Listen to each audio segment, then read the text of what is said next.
هلا الوصفه الاصليه للحراق اصبعه دائما عجينه. انا حبيت اسهل لست البيت. في معكرونه اسمها فوتوتشيني موجوده بالسوق، بتكون دوائر، عرفتيها لفايف. صح. انا شو عملت؟ كسرتها مثل هيك وبدي اديرها فوق العدس بعد ما استوى. تمام، نفس المي نفس الطنجره. بنفس الطنجره. هلا عيار العجينه، اذا انتم حابين تعملوا الحراق اصبع على اصوله، كل كاستين طحين بدك إلها 3/4 الكوب مي، وبتعجنيها مع رشه ملح، بعدين بترقيها وبالسكرول بتصيري تعملي فيها خطوط. تمام، وبتقسميها بالحجم اللي بدك اياه، بس خلص نفس الطعم، صدقيني نفس الطعم. صح. هلا رح ادير المعكرونه. اوكي. زي سبق حكيت لك انه هاي الاكله زيت زيتون، يعني كل شيء بزيت زيتون فيها. اوكي. فاحنا رح نزيد ان شاء الله عيار زيت الزيتون فيها. انا قليت البصل. تمام، هي البصل. حطيت له رشه نشا وقليته بزيت غزير عشان يطلع معنا كريسبي بهاي الطريقه، وقليت الخبز عشان يكون معنا جاهز. هلا رح احط التومه عشان نقدحها. تمر الهندي. عندي هون 2 كوب تمر هندي. طبعا هذا لوح صغير، في حجمين.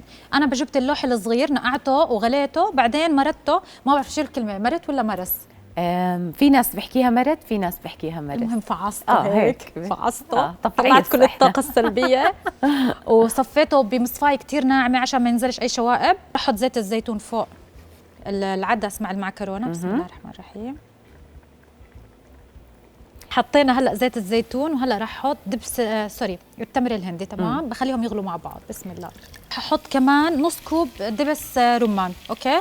هلا شوفوا، اذا ما كان عندكم متوفر دبس رمان كميه كبيره، بتقدروا تحطوا ربع كوب وتبرشوا برش ليمونه خضراء وتحطوا عصير ليمونه واحده، بتعطيكم نفس الطعم. كثير كثير زاكي بيطلع طعمها. بنخليهم يغلوا على راحتهم. طبعا اسمع ايش بهارها، ملح ورشه فلفل اسود صغيره بس. ما بدها كثير. هاي ملح ورشه فلفل اسود صغيره، ويعطينا العافيه. نتركها تعقد. كزبره اقطعها. هلا نص كميه الكزبره رح احطها، والنص الثاني بدي اخليها للزينه.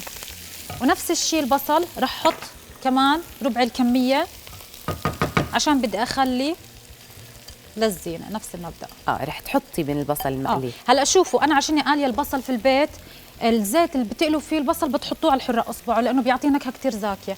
بس انا عشان اختصر الوقت، هلا بعد ما تقلت معنا التومه والكزبره، رح احط نص الكميه زي هيك، واترك النص الثاني للتزيين.